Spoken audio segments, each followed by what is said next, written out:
Welcome back to the Twisted Builds podcast. Due to some technical difficulties, we're not going to have any video on this podcast if you're watching us on YouTube. But with us, we have, we're doing our Christmas special today, and with us we have Kevin Marksberry and his buddy Jonathan. Hi, guys. Hey, what's up? It's going good, guys. Just getting ready for Christmas. Merry Christmas to you, too. I blame the Oklahoma wind here, even though we're on fiber. I'm not sure why the wind, I mean, it's really windy here. I'm not sure why it's knocking out the internet, but somehow it is. Hey, it is what it is. We'll get through it. It's all good. So, all right. So, what little bit we tried before I started this, I was seeing the 4200 in the background. Is that the engine dyno? That is not on the engine dyno, but the engine dyno is just behind the 4200. Okay. Yeah. I'm going to a machine shop, one of the trade schools here, and I got some drums that I machined up and I knurled up. So I got to bring those back here. But the plan is to go ahead and get those mounted on the dyno to do some kind of small carts, motorcycle, stuff like that. Okay. And then I need to go ahead and get the steel so I can build the platform for the engine to sit on. But it is set up to also go ahead and take engines. Awesome. Yeah. So that'll be the one you're going to be testing the drop bear unit whenever it shows up. Yes. And it was supposed to show up yesterday from tracking, but I checked it today and it said it was out for delivery, but I doubt I'm going to get it tonight. Okay. So probably tomorrow. If you hear any kind of vibrating metal in the background, I'm in the shop. So like I said, It's pretty windy here. I don't know if you heard that. It's not a tornado. I didn't. Nope, the mic's not picking it up. Okay. So we should be good. But yeah, with the way USPS has been, who knows when that package is going to show up. But I'm excited to get it in your hands and get started on that 4200, see how it works. Same. I watched your last podcast, and I was surprised at how tiny it was. Yeah. On the other videos, it looked way more massive than what it actually is. I'm excited to see twin turbo LS. Yeah. Well, we're gonna put that thing on everything. I'm gonna run it through the faces. That's awesome. That's what I like to hear. So I'm excited. I'm probably gonna end up making an engine run stand for mine, so I can run engines before I toss them in cars. Well, we got one, but the 4200's kind of sitting on it. Yeah. Hey, it's a good test mule. Yeah. Well, I was thumbing through Facebook one day, and this kid had a torn down 5.3 in his backyard, sitting underneath a tarp, just rained on and everything. And I picked it up for $50 just for spare parts and rods and stuff. And I saw that stand, and I was like, "How much for that?" And he's like, $20. So I went ahead and picked that up. And it's some heavy. I mean, it's I want to say 3/8 thick, 4-inch square tubing. So it's definitely beefy enough. Yeah. Yeah, I definitely say so. You said 3/8 thick, 4-inch square tube. I'm that's plenty heavy enough. Well, I'd say it's probably 1/4 inch thick. I don't know. Oh my word! I don't know. It's thick. I can tell you that much. It was heavy. I barely got it in the back of the truck by myself. I can imagine that. But that'd make a nice heavy-duty run stand for whatever you guys end up doing with it. Yeah. Getting it working on the dyno. So, what are your guys' Christmas plans? You can go first, Jonathan. Wife, kiddos, and go visit the in-laws. There we go. Kevin? Yeah. Well, my kids are going to my ex's, and they're going to spend Christmas morning over there, and I'm picking them up probably about 9 o'clock in the morning after they open the presents over there. Okay, there we go. Bring them back here. Yeah, I've got a smorgasbord of things going on Christmas Day, going all over the place, but visit with my in-law side of the family. Then it'll probably be more build stuff, maybe working on the S10. Yeah, I need to get off my laziness train that I got going on and actually work out here in the shop and organize some more. Because I don't know if you saw from the video earlier, but it's a pretty big mess. Oh yeah. Yeah, Controlled chaos. Yeah. I like that. Yes, I completely understand that because my garage is the same way. I can tell you right now, though, if anybody needs a nut or bolt or anything in the shop, I know exactly where it's at. Even with it strewn across the entire shop, I know exactly where everything's at. So yep, the moment I recognize it is the moment I'm going to lose my stuff. I'm the exact same way. The exact same way. The garage looks like a disaster, but I do know where everything's at. So, what possessed you to stick to the dealership life, if you don't mind me asking? Or go back to it? Yeah, or go back to it. I have a really sick, sadistic thing for punishment, and working for Ford's. Yeah, good enough. It was. I will give it to Ford. Personally, I've never worked in a Ford dealership, but I got a good buddy of mine that does, and working in an independent, some of Ford's trouble trees are pretty, honestly, some of the simplest trouble trees out there. If you have this code, replace this module, end of trouble tree. I can get behind that. Yeah, I would say it's changed a little bit since, I don't know when the last time he's done any newer Fords, but yeah, the Ford Diag is decent, or at least it used to be, just until like the past 2020 just seems with the 2020 model year stuff just seems like everything just hit the fan. Oh yeah, that's pretty much with every make and model really, but yes, agreed. Yeah, no, I got out because of flat rate times getting cut, and I don't know why I'm getting back into this, but I'm going back for the money. So, man, they must have hit you with a fat rate because honestly, man, there's not enough money on this planet to make me go back. I'd rather flip burgers. Yeah, I can't say because I'm sure I've got coworkers listening to this. Oh no, I understand. I'm just saying that it's got to be pretty good for you to go back for more punishment. Yeah, it's good enough that I'm definitely going back. So I'll be loading my toolbox up for its trip back. It'll be like a 50-mile trip on Monday. So, but did you end up the independent that you were working at? Did you end up closer to where you lived or further away? Or a lot closer. So okay. The dealership, yeah, I'm going farther. I worked for the dealer for 2 years. So I mean, I did the trip for 2 years, but it's 40 miles one way, 80 miles a day. The independent I'm working at currently for the rest of this week is roughly 20 miles round trip. So 10 miles there, 10 miles back. Okay. Well, that's a lot of gas savings depending on what you drive. But I drive a 2012 Ford Fiesta that's a manual. It gets 37 miles to the gallon. Man. I'm driving a Cam Silverado, and it gets about 5 gallons to the mile. So yeah. I specifically bought that car right before I started working at the Ford dealership I'm going back to about 2 years ago because of the trip. So I just had to turn ribbons for a living. Why is it that all the good mechanics got decent beards? Because we're good looking, I guess. I'm not sure. I'm gonna go with that. Yeah. You still got patches, so I mean, you ain't. I don't have patches. You ain't fully ASE certified, I guess. But. I actually am. So fuck off. Oh my word. So that's a question with GM. Is ASE certifications actually a thing?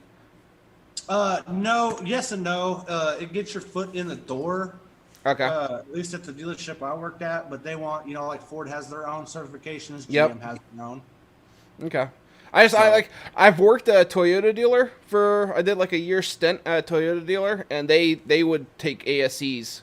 I mean, like you could, if you had your ASCs, that was exactly like you wouldn't have to go after with GM at Ford. You'd have to redo all your Ford or GM training because they didn't take the ASCs. Toyota would take the ASCs, and you were certified at that point. Well, I only worked at the dealership for like 8 months, something like that. It wasn't a long stint because I had some family issues, ended up having to move back to Tennessee. That's why I went to go work for the dealership. And at that time, I only had 4 or 5 ASCs at the time. I can't remember exactly. but basically they got my foot through the door, and the lead tech there said, yeah, they look really good on paper, but GM wants their certifications for stuff. That's exactly the way the Ford stuff is. It's like, oh, you have ASCs. Well, thanks for the toilet paper. Now go after your Ford certs. Yeah. So I guess my next question is, do you guys at the Ford dealership, you get paid for diags? Yes, if you flag it correctly and do a good write-up. So for like warranty stuff, you gotta know the Ford labor ops, and you gotta know how to write it up and how to flag it. So, for instance, going off the top of my head, and I'm going to start rattling off labor ops because I did it for so many years. This is like Ford dealership number 3 for me. For instance, say you have like a 2020 Escape coming with a check engine light. Code pool's 2/10, and then after that, you're going straight into Ford's pinpoint test. Ford's pinpoint test will pay you actual time if you do it correctly. Oh, wow. So... if you go through all the steps and flag it correctly with the right write-up and what each step led for a result, yeah, Ford will pay you actual time or flag time for the diagnostic pinpoint test, and they'll also pay you for like test drives and some other odds and ends. So their diag's actually pretty good. Or you need to go to a Ford dealership, Jonathan. Man. Again, you gotta know how to flag it. I've worked with a pile of technicians that didn't know how to flag ops, and they were like, "I don't understand why I'm only getting 2/10 for a diag." And it's like, you don't know how to write it up, or you don't know how to flag it. In hindsight, that might have been my biggest deal, because in the 8 months that I worked there, I don't think I flagged a single tenth for any diag I did. Yeah. But my dealership, they just kind of threw me in the deep end and was like, all right, figure it out. To figure out the car, I had a problem with their, notating what was wrong, following their steps on how to do it. Because I went from an independent where, you have an inspection sheet, they give you a work order, this is what's wrong. You hand them an inspection sheet and they do the rest. So are you like at a dealership for both of y'all? Is that like you kind of got to be your own service writer too? There's not really like a service. I didn't have to talk to any customers. Everything was done on. I got a. I'm saying like a service writer, like you basically what? Yeah, I had to write up the car. What the service manager used to do. Yeah, like the dealer I'm going back to. Yes, they have, I think, 4 service writers.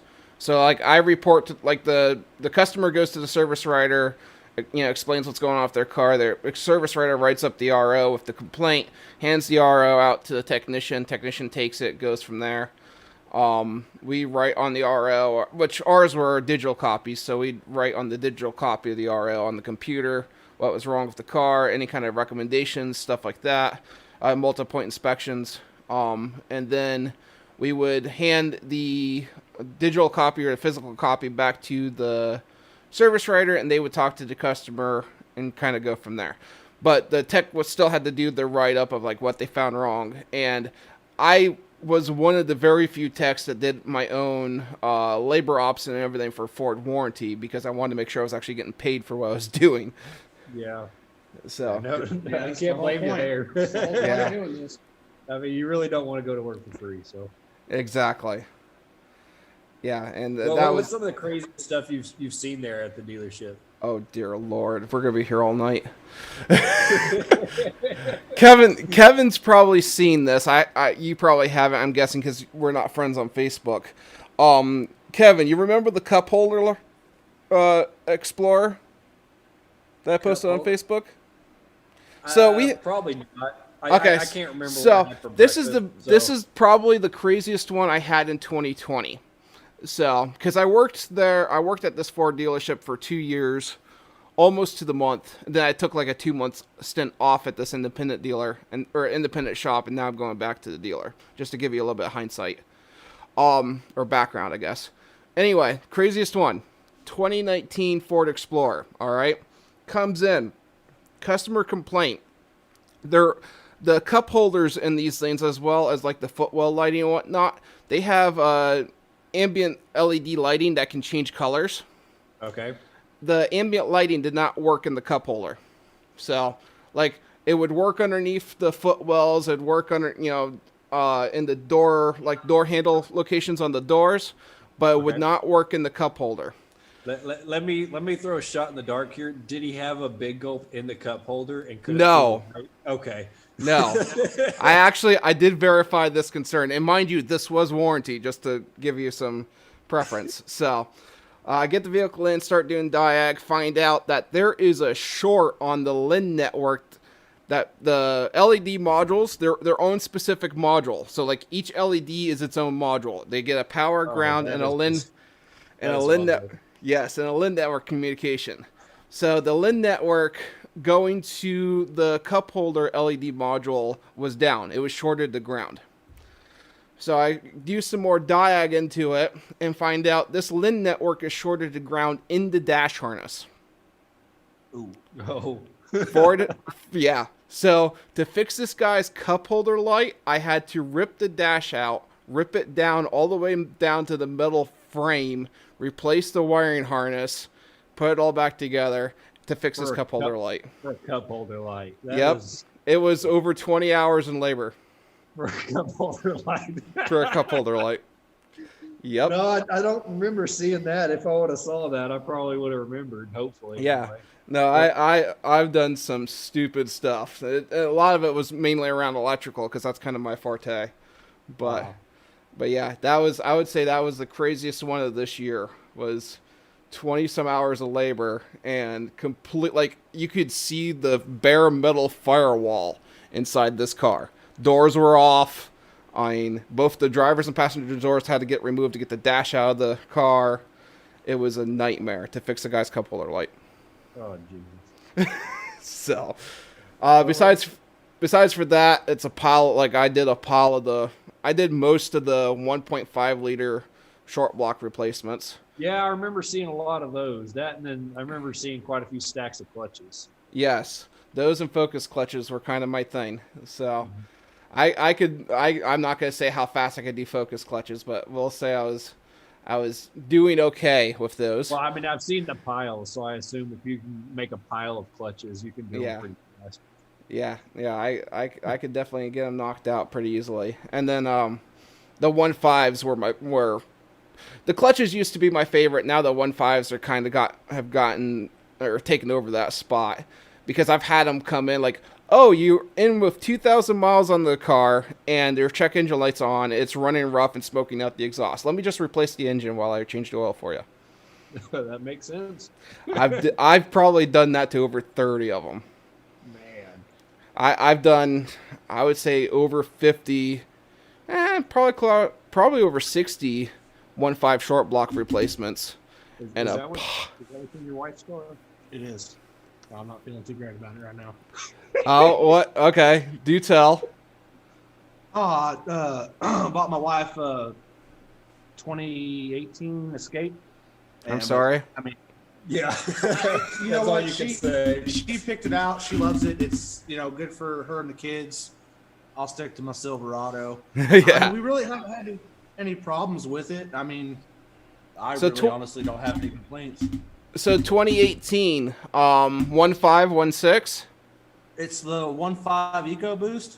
Okay, it's got the 1.5 of the 6F35 transmission behind it. So the engines love to eat short blocks, and then the transmissions love to go through front pumps and the valve body and forward clutches. You can't see this, but I'm patting him on the back right now. Okay. You know what? That's her car. That's her monkey. Yeah. Yeah. No, when it breaks, I'll fix it. It's cool. Yeah, that's pretty much how it goes. When she needs tires, you got to put tires on it. Yeah. Yep. Well, my kids roll around in it. So True. Yep. See, my ex can't even drive, so she's refused to get a driver's license. So I don't got to worry about fixing her car because there's not one to fix. Gotcha. Yeah, I sorry, go on. No, you go ahead, brother. I was gonna say, like, with me and my wife, I put her in a 2018 RAV4 because I did a year stint at Toyota. I know how well those things are, and I didn't want to have to work on it. Yeah, I would prefer to get her a Toyota of some kind, but Lord, are they proud of those? They are. They're expensive. Just a little bit out of the price range I was willing to pay at the time. So. Yep. Yep. It's one of those things I always. At the dealership, Jonathan. Probably I got two crazy stories. One of them, so I worked at a dealership back in mid 2017, It was like over a year and a half ago, 2 years ago. yeah, something like that. Anyway, so it was like a 17 or 18 year model Duramax 2500. Had 4,500 on the clock, so virgin diesel basically. And this thing was just eating coolant. I'm talking a gallon of coolant a mile, just about. It was my word. a lot. And you pressure test it, no external leaks. You pressure test it, it held pressure, but it was consuming coolant. So, we're looking at it. We at that dealership.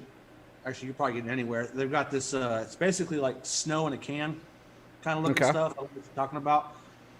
But you spray it, and if you have any like pinhole leaks or anything like that, it'll kind of evaporate and move out of the way, so you can kind of pinpoint, like maybe, it was kind of like Like an oil and water type thing. It kind of like move out of the way so you can see it. well, or did it like change when color? a tea kettle boils, you Yeah. get the steam going. Yeah. Kind of the same thing with coolant. If you got a small Yeah, leak, yeah. it'll kind of do that.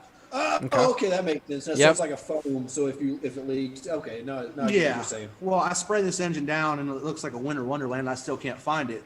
So I'm honestly I'm at a loss for words. So I talked to my service manager. And I'm like, I kind of want to pull the heads and see if maybe it's eating the coolant, because all the new diesels, they got all that DEF system, all that other stuff. So you can't really just look at the tailpipe and see if it's dumping coolant, because it gets filtered out. So I get approval for it, and cylinder 4, the wall has got a split all the way down. Oh. 4,500 mile motor. Oh man. Oh, that's 4,500 awesome. miles. I got a brand new Duramax in that thing. That But is you awesome. pressure tested it and it held pressure. It held It- pressure. Yeah, it really Huh. did. And I was shocked. You would think Maybe with it the- was sucking in the coolant and then pushing exhaust gases right back in to hold pressure. I don't know. It was definitely a weird one. And then the only other really weird one I had was and this one's probably my all-time favorite. It was a 2016 Z28. Guy had every bit of $15,000 in mods to it. Aftermarket heads, aftermarket. It had a Pro Charger on it, intake. The whole works. Okay. And he's complaining of a clunk on turns. So I get in it, I go for a test drive, and how he could hear anything over the exhaust he had on it was beyond me. But, so I go and drive the car and take a turn pretty good, and I hear a loud clunk. And so it's coming from the rear, so I pop the trunk, and there's a large pleasuring device Oh, cheers. in the back of this Camaro. Flopping around the trunk. And just rolling around back there. And so I was nice enough. I went and got a parts bag and some gloves. I put in a parts bag for him. Told him, test drive the vehicle and let me know if the noise is gone or not. Because after I removed it, I couldn't hear it anymore. So I'm pretty sure I'll have That to see is if I can't great. find it on my old phone. But I've got a picture of a large adult device stuck on my toolbox. Because I'm pretty sure you called me on that one. If Yeah. I remember Oh right. my Yeah. word. I never saw the guy again for the last 4 months I was there. So either I fixed it and that was the problem, or he was so embarrassed to come back. to come back for an oil change. Word. So, I really wanted to ask the guy if it was his or his wife's, because I'm sure there's a story behind that. Well, only manly men drive Chevrolets, so. I don't know which one's worse, if it's his or his wife's. I don't know which one's worse. It was impressive. Bad. Oh my word.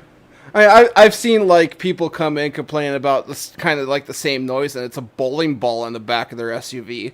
But I've had- my word. I've had balm oil, that suntan oil in the glove box. Oh. I've had that before, but that one was Just sliding in the glove box and making a noise? the balm oil. Yeah. Yeah. Oh, God.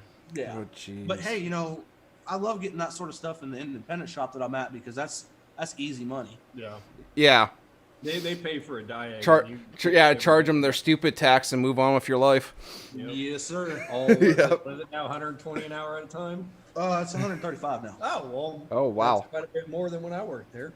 Yeah, it keeps going up. Oh, Yeah, it's Oh, my ridiculous. word. Our markup is criminal, honestly. well, yeah.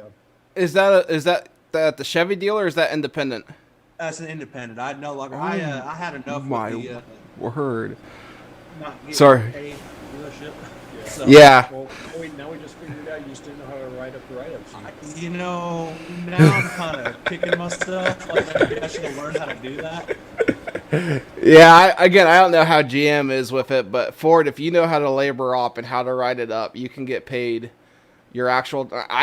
If I would bare minimum get paid my actual time in Diag. If anything, I could now and then I could make a tenth here and there, but that I mean, the saying the pin makes you some money is well and true. Definitely when you're doing warranty work. that's probably very true. I just, like I said, when I got hired on, it was kind of a toss me in the deep end and there Yep. you go. Because I went from working for independent since I was 18, and then going up there and just on a wing and a prayer, I threw in an app and they were like, yeah, we'll take you on. Yep. And then my first day there, they were like, this is your spot. Here's your tickets. Have at it. Yeah. So, Throw you off the deep end and see if you sink or swim. Yep, and I definitely failed it. If that was a test, I definitely failed it because I did not. I mean, when I would get, with Chevys, a lot of the common things are anybody that's listening, you got a Chevy, anything with DOD, they drop lifters, they spin lifters, they wipe cams out. So that was a common thing.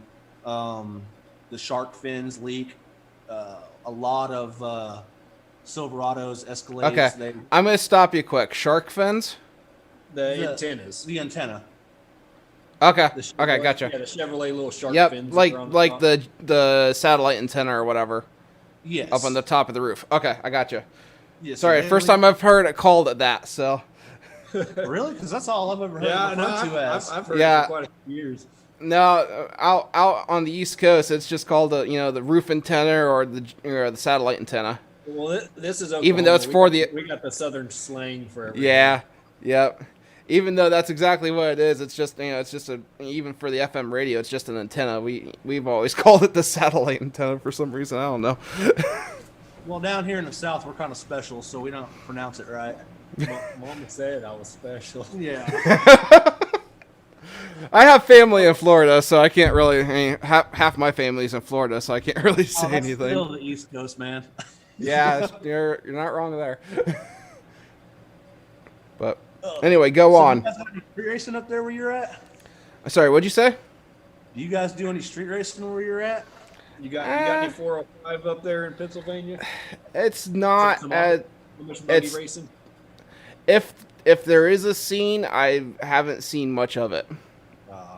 So, I mean, there's your normal lineup beside someone and go, but it's not anything like I've seen even just slightly west a little bit. You go out towards Ohio or whatnot, the scene gets a lot better. I just But- want to throw out there for anybody that's listening, that 405 streetcar, Street Outlaws? Okay, Not real. I know. Just don't- I never really got into it. I never. It has messed up a lot of stuff for us down here. Oh yeah. It really has. Anybody that watches that show, now they take a sawzall to their exhaust and they think they're the hottest thing on the planet. Oh jeez. Yeah, I mean, we've got this new scene going on down here. It's called swinging. And Okay. it's where they jump into the middle of an intersection, and you can actually YouTube these videos, and they're just doing donuts in the middle of a live intersection. Oh jeez. Yeah. Oh, we have I-35 here, like the main highway that runs north and south.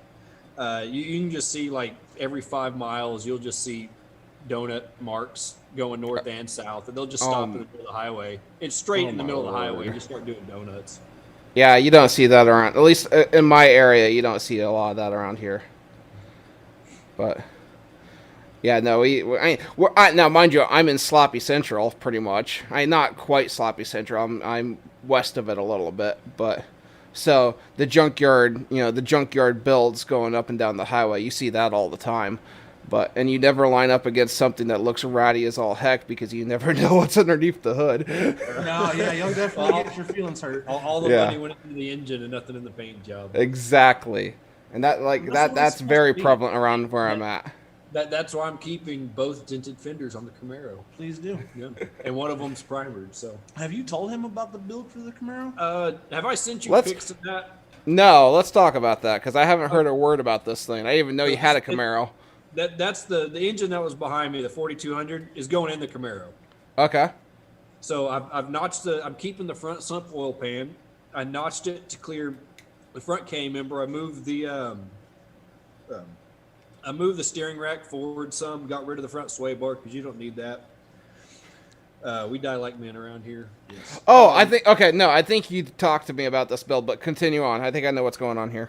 So I actually, the Denali I had, the Yukon Denali, I went ahead and took the 4065 and the transfer case out of that, and it's going in the Camaro. I went ahead and lined everything up, and with the front differential, okay, on the 4-wheel drive Trailblazers, yep, it directly in line with the front hubs of the Chevrolet Camaro. Oh, that is awesome. So I got a few pictures, and it is like staring down the barrel of a gun. It's that lined up. So all-wheel drive, 4.2 swap, American 2JZ. Yeah. I currently have a mock-up engine, a mock-up trans, and the transfer case in there. Okay. But it looks like I'm gonna have to notch some underneath the car and kind of weld that back together. But it's that'll be fine. It's gonna make it fit. Yeah. That's gonna be awesome. On the Camaro, on the 5th gen Camaro, you kind of got like a forward lower control arm and a rear lower control arm. Okay. So the forward one, I'm gonna have to take those out and see if I can turn those upside down or do something with those because they're kind of gonna get in the way of the steering rack. Okay. But it seems like it's pretty doable. Thankfully, pretty much any swap I've done, no matter how ridiculous of it is, it seems to be like 85-90% bolt together. It's like I almost never have to fabricate anything, and that's the thing that I want to do the most. I went out and bought welders. I got all this equipment out here, and I got nothing to fabricate because everything's bolted together. Oh my word! Like the LS swap. I got the engine that was in that Yukon Denali, the 6.0, is actually in my Dodge Ram right now, bolted up to the stock 3.7 V6 Dodge motor mounts. Okay. Yeah, that's no joke. You notch the corners, and an LS will bolt directly into place with plenty of room. Oh, my word. Yeah, and a 4L60 is what I put behind it, and I can pretty much stack 3 dead bodies on top of the trans before it hits the bottom of the cab. So I can, like, crawl up underneath there and lay and just bask in the warmness of the transmission. Yeah. With cook some burgers on it. Yeah. Even the transmission cross brace on the Ram was exactly where it needed to be for the Chevrolet transmission mount. All I just had to do was drill 3 new holes and it bolted right in. Oh, that's crazy. So it's very, very little fabrication to get that to pretty much fall into place.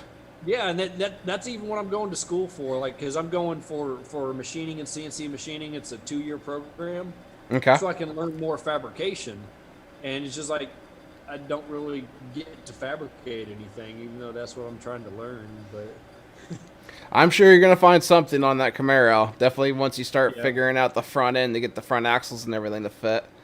Yeah, I know for a fact I'm going to have to kind of get the axles built by somebody. I don't know enough about interchanging CVs with this and that. And I know a lot of the stuff's possible. I just don't know enough of it myself to be able to kind of piece that together. Okay. Did those Camaros ever come front or like all-wheel drive at all? No, but the front hubs are splined. Yes. So it's kind of like I've got photos of a back before I left the Ford dealer I was at, 2020 GT500.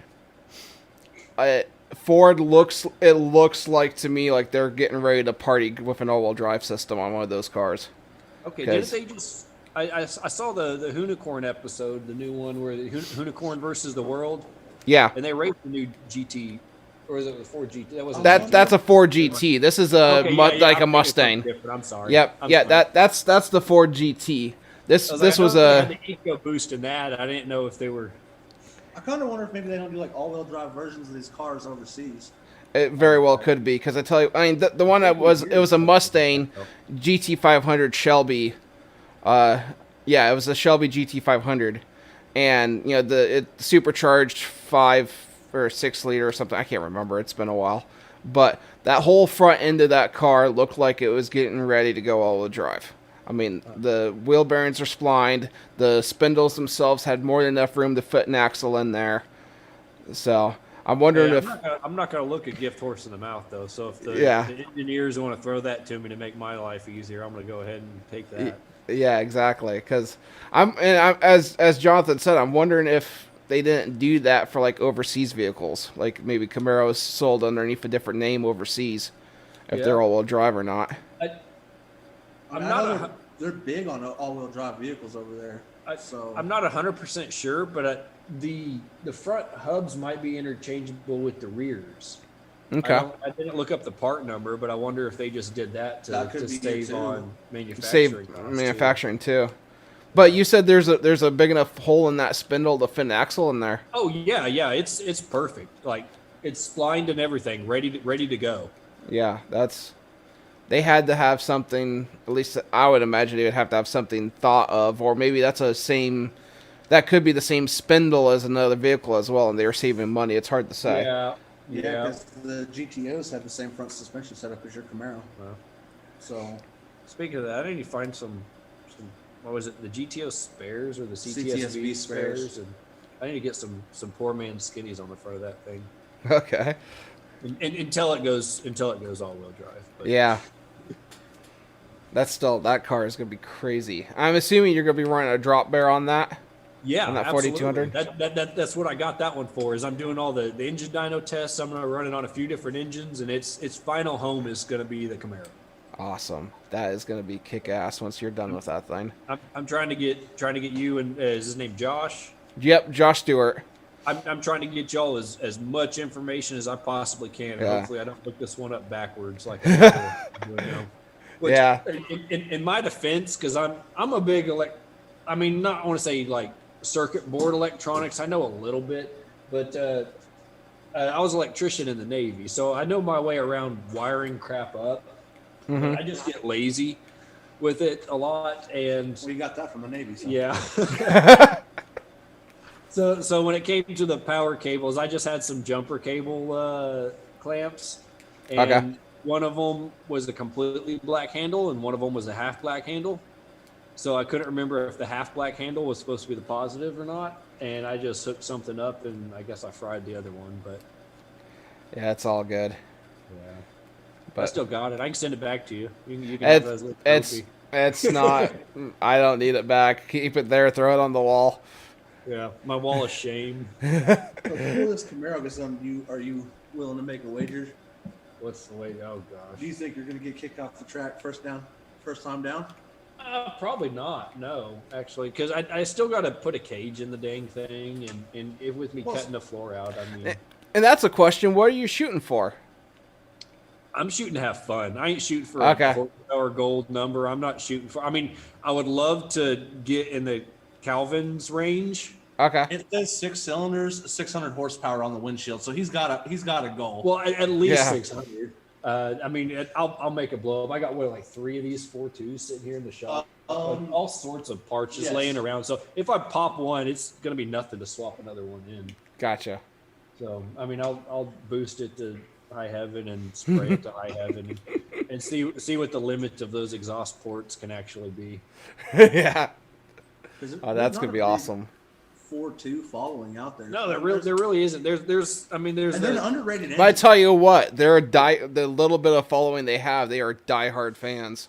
Well, My word. I see these Trailblazers with these 4.2, I see them coming all the time with 400,000+ miles, and they're not a leak on them. They run like a top. I think the Yep. biggest issue is kind of the main bearing spinning, because the priority main oiling that they got it gave more to the valve train than it did some of the rear main bearings, if I remember correctly.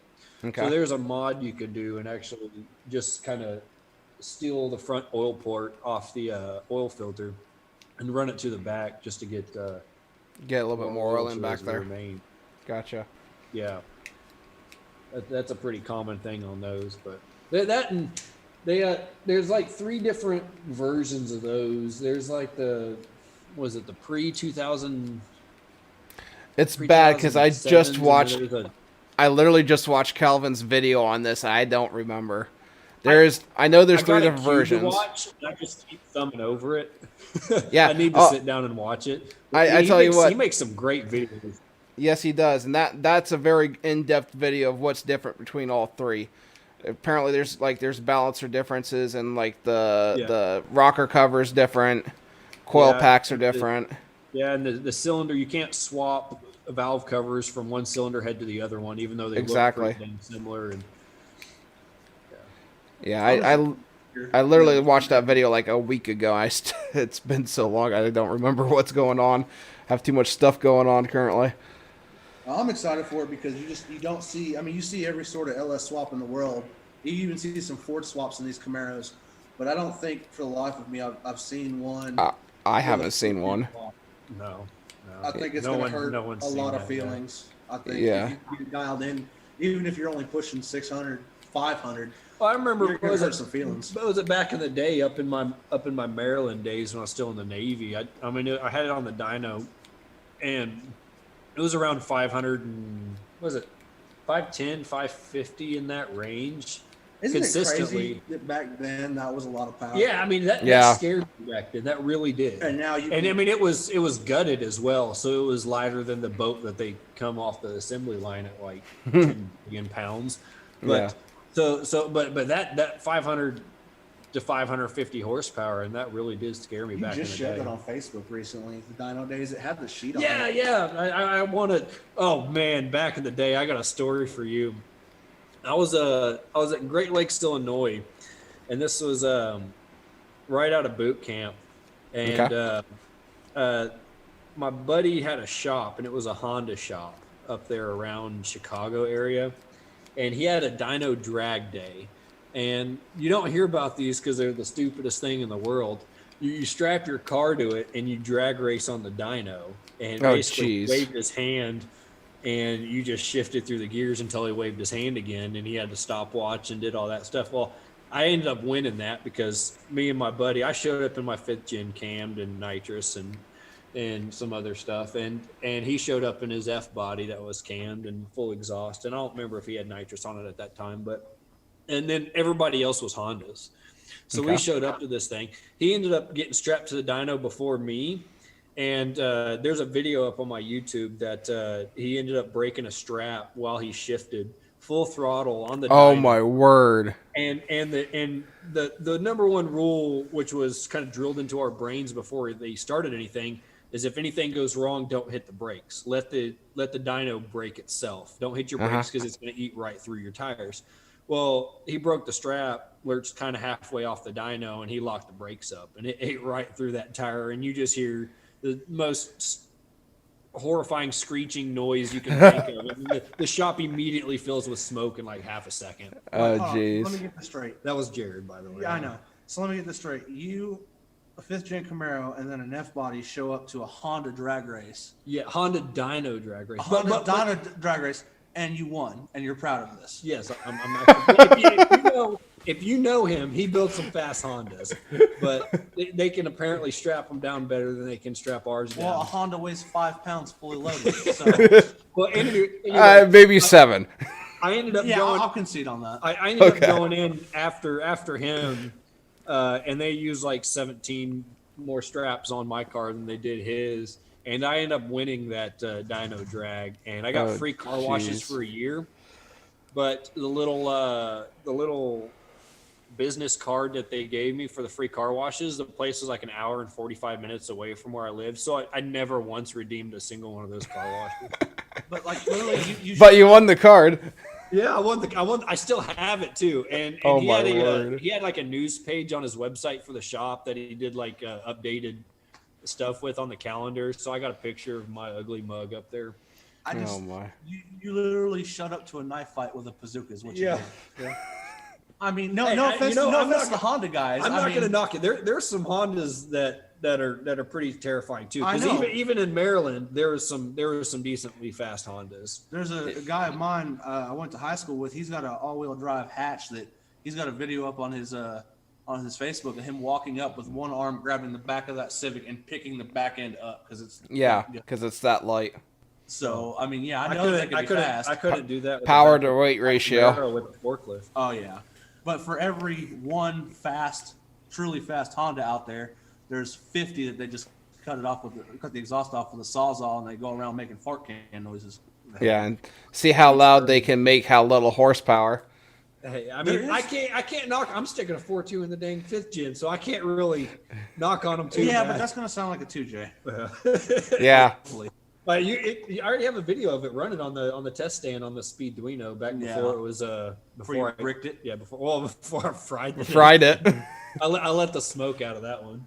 There's Yeah, all the magic smoke came out. Turning Honda, God, I can't remember the sub model, but turning them into UTEs, Utes.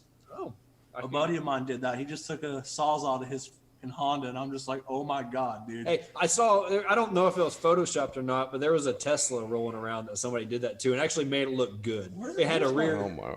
It doesn't surprise me. Well, I don't know. We're on your Wi-Fi. Oh, on your yeah, phone, so I don't know if you want to go grab it. No, I'll leave it alone. Risk this cutting off like our 1 hour debacle of trying to get this set up to begin with. Yeah. Oh my! But yeah, no, that's and honestly, I mean, you guys are doing a 4200, so it's not like the Hondas where you're double the cubic inch displacement currently. Yeah. But so I've been itching to ask you, okay, how is that small engine dyno going? it's not. Okay. Did you So- just give up on that one, or Didn't give up on it. Backburned the project. I still have it. I Okay. still start the engine every couple month or two. I'll hit it with some starting fluid and fire it off. because But- believe it or not, because that's been in the back of my mind for a while. Because believe it or not, I watched that video. Was it like 3 or 4 years ago? It's been a When you- while. When you were making videos of that, when the videos first came out, and I had no idea who you were, and then we ended up hooking up with all this car stuff later on. I Uh-huh. was like, oh, I went through your videos. I was like, oh, I used to watch this stuff way back in the day. Yeah. That's kind of got me hooked on building my own, and then I ended up just coming into this one that was sitting behind a shop, and they said get rid of it or scrap. Mm-hmm. Yeah, no, So- that small engine dyno is way overkill for a small engine. So, like, You know what? I actually saved all the disc brakes off of an Avalanche and a Silverado. So I have like 8 calipers and rotors up here on the shelf, and I was planning on making a larger version yeah. of that. That- But I guess if that's too overkill, but Oh, well, it'd be perfect for like that one I have currently would be perfect for a 4-cylinder engine, like a Honda engine. I'm Really? sure it'd do it. Oh yeah. Again, Highsight's 2020. I learned a lot from that project, and that's why I haven't touched it since. Okay. It's way overkill for what that little engine is. You guys ever watch Warp Perception on YouTube? no. Okay. He's getting to be a pretty decently big YouTuber. He has got a small engine dyno that his is mechanical. I'll probably do an electrical version of it. Okay. But he uses a go-kart brake. And he could stall the engine if he wanted to. Really? Yes. So like a go-kart disc brake.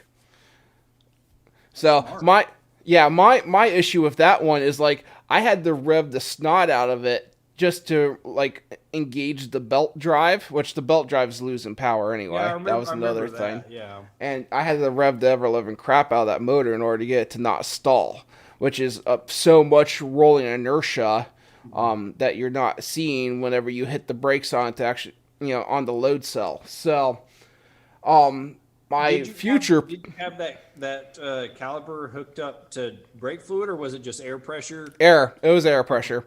So, yes, back in my Arduino testing stuff, I had an evap valve from, what was that? I think it was an evap valve that we replaced under recall on a Ford Focus.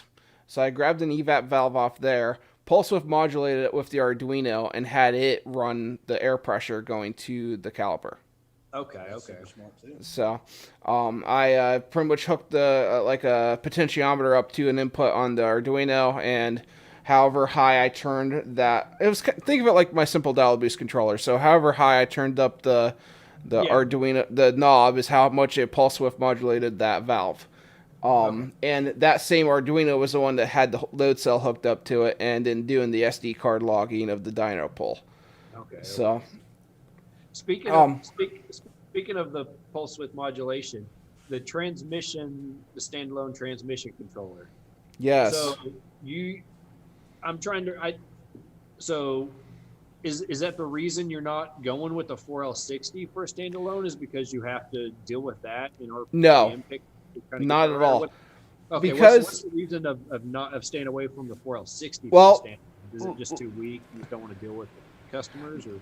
no, well, it's middle of that. Let me preface this a little bit. Okay. We're actually bringing that project back online. So Okay, well, I think I heard that from the last one. That's why Yep. it kind of primed my So, mind. me and David Smith have been working on where I'm dubbing and I came up with this idea a while back, the advanced dial boost. So the code is done for it. It's been tested. I'm actually working on the PCB design. Once that product is launched, we are going after the transmission controller. The reason I am not supporting 60Es is mainly because of the fact of the one solenoid in particular, the 3-2 downshift solenoid.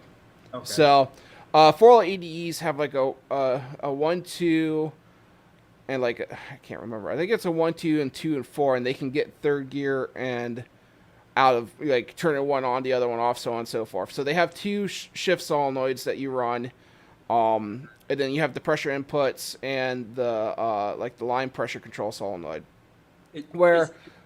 Sorry, go on. Is it absolutely needed for the 3-2? Because I know there's quite a few videos online with people running on full line pressure with a micro switch activating the relay for first gear. Yes. And then whenever they manually shift second, they can just leave it in the solenoid position and just shift with the selector From up to third and fourth and back down to third and second. And yeah, and see, I don't have I'll be honest with you, I don't have a ton of knowledge on how that 60E works. When I was doing my research into it, I know that to do a proper 3-2 downshift, you do have to use that 3-2 solenoid, or you're going to hurt something mechanically in the trans over time. okay, I don't know what that is. That makes more sense though. Okay. I don't know what that is, and honestly, I don't, I can rebuild a 60E. I've rebuilt quite a few 60Es.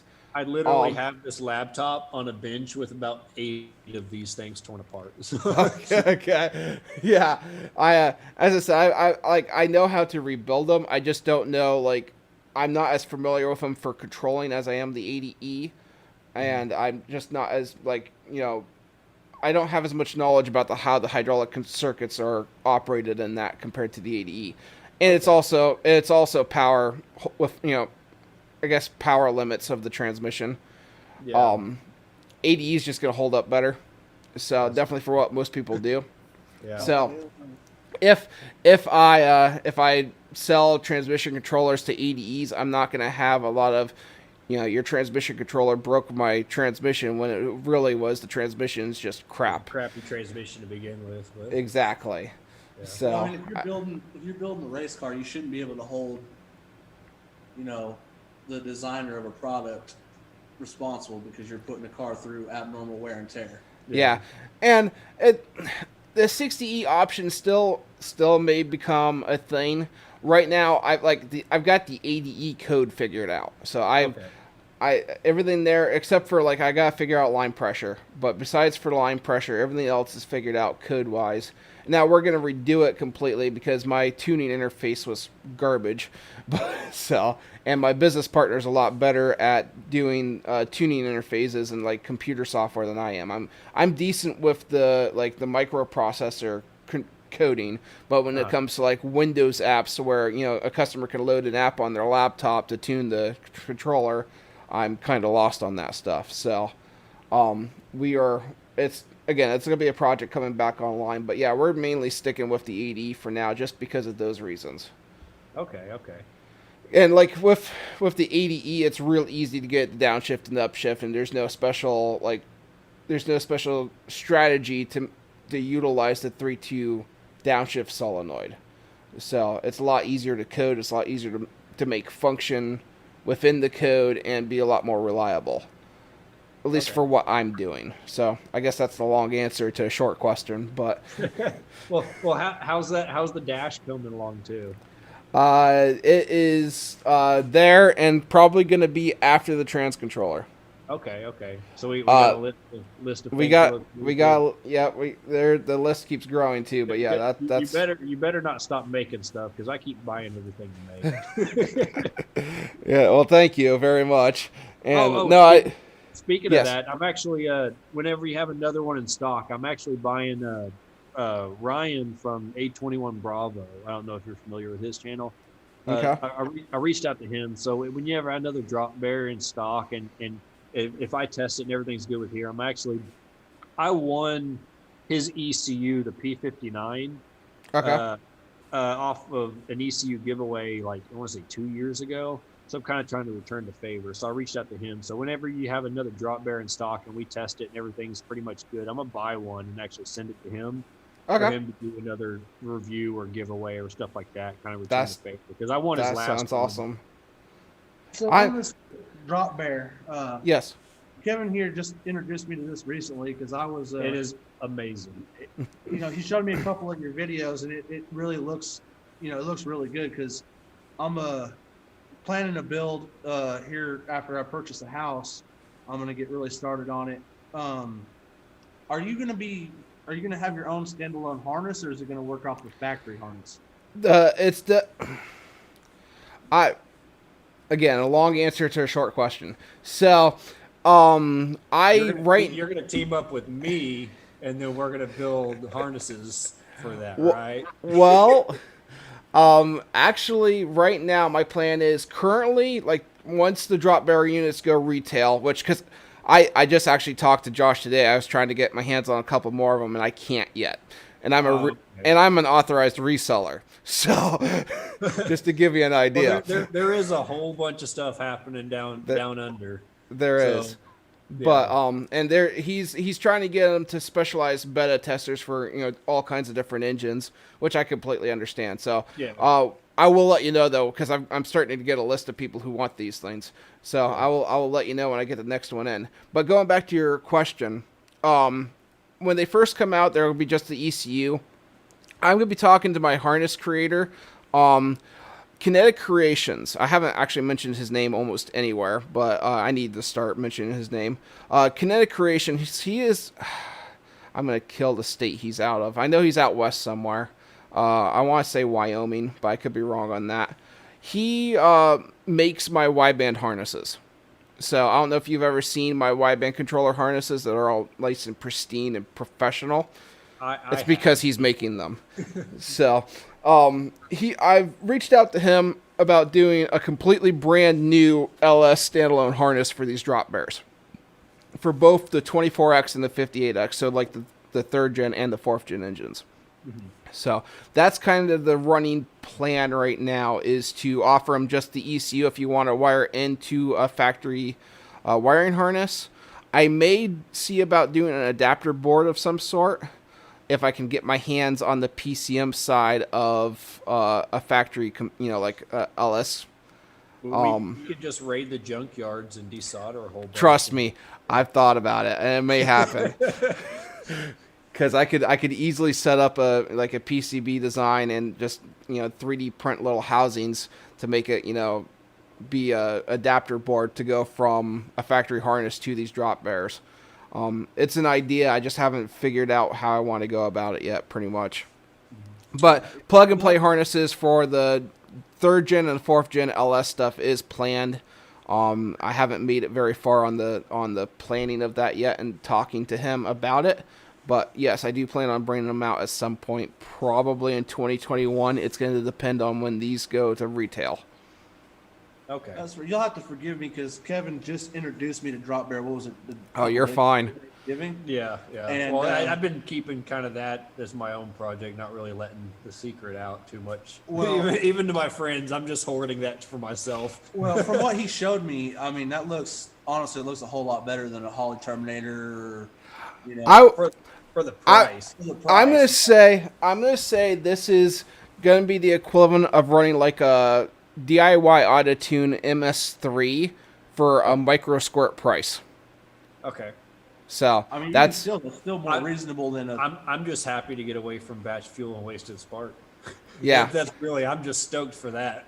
Yeah, this is these channels are gonna have 8 individual ignition and fuel channels, so you can run sequential. Period, all the No, way I'm up to V8. Are you gonna have options for like, if you want to add stuff in? Are you gonna be? Is this gonna be like a buildable? You can do a custom order. There isn't much custom on these. If you ever want to open yours up, whenever you get it in, flip the case upside down. So like the top of the case is gonna have the little koala bear speeduino emblem on it.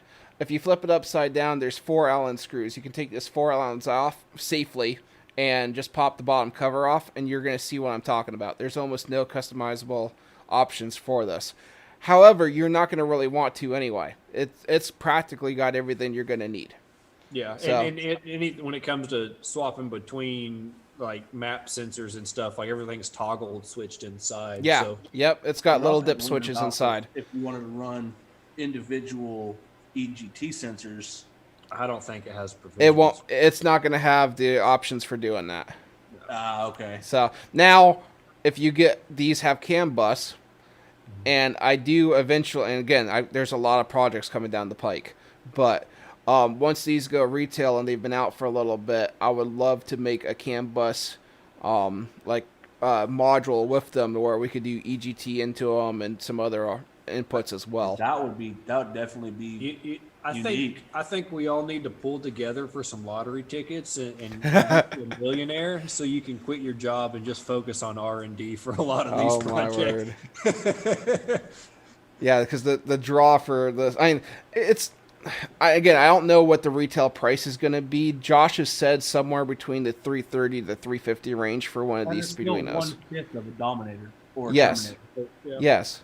I mean, And that's yeah, crazy. and it's one of those things where, as I said, it's got MS3 functionality, because even like with an MS2 or Mega Squirt 2, you still are in wasted spark and not really semi-sequential, but you're batch firing fuel.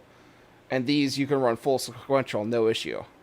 They upgraded. They went away from the like the Mega 2560 that was in your the first Speeduino that I got you, Kevin, to they're now on a Teensy 3.5, which is unbelievably faster at processing everything. I did see his video on that. And was there a Teensy 4.0 or 4.1, I think.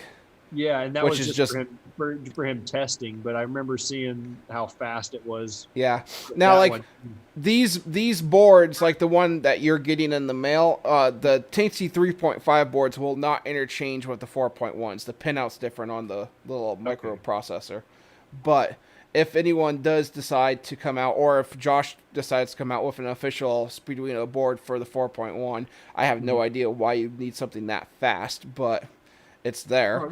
Already in cars in Australia, like LS cars over in Australia, or are they? I think he's got them on one or two of his own personal, correct? Yes, I believe he's got one on his own personal. Don't hold me to that. I know for a fact he has tested it on a Holden LS V8 for sure, and it ran it just fine. Just a little bit of like my project. Like I said, it's in the very infant stages, but I've got a Texas Speed 408. Okay. I ended up giving that to him for payment for him. Well, he's married and has kids, and he's got a full-time job that's like 6.5 days a week. So I ended up sweet talking him and gave him the 408 for him to come help me build the Camaro. Gotcha. Which I'm blessed for, but it's a pretty built motor, and it can handle some serious power. So that's going to be the one that we go, pardon the language here, but balls to the walls with. Okay. And I was talking about, getting was it talking about a Terminator or a Dominator? I don't know. Something fancy. Something fancy and way overpriced. And he was telling me about you know, what you guys are doing and showed me a couple of videos, and that's definitely some sweet stuff. You can put $1,000 in somewhere else. I mean, you can put $1,000 in a fuel system as opposed to spending an extra $1,000 for ECU stuff. I mean, $1,000 fuel system can get you one hell of a fuel system. Yeah, Exactly, and that's a whole nother thing with like doing the plug and play harnesses and whatnot. I gotta figure out, you know, where pricing's gonna be to make it reasonable for everyone getting into it. But again, if you are willing to do your own wiring, if they do come out around the 350 price point, you're getting an ECU that has all the bells and whistles, boost control and nitrous control and easy tuning interface for $350 some dollars. And speaking of that, he's doing his own custom firmware, correct? For special options or something on there, or the Drop Bear has its own firmware, correct? Okay. And it's got switchable tunes and a couple other odds and ends. You're gonna see it once you open yours up. You're gonna see what's going on because it's flashed. It should be literally wire in and go. Okay, I'm so excited for that thing. I'm so mad at USPS because it said it was going to be here yesterday, and I waited by that door the entire day. Oh my! USPS right now. Yeah, it's crazy right now. Definitely, like even just restocking stuff for the business has been insane. But all right, guys, we're actually an hour into this already. Oh gosh. Yeah. So time flies. This has been awesome, guys. It's past midnight over there, isn't it? Yeah, it is what it is. Okay. So, this has been awesome, guys, though. It really has been. So, thank you, everyone, for listening to the Twisted Builds Christmas stream. And thank you guys for coming on. Not a problem. Thank you for having us. So, hey, everyone, thanks for listening and have a great one. Bye.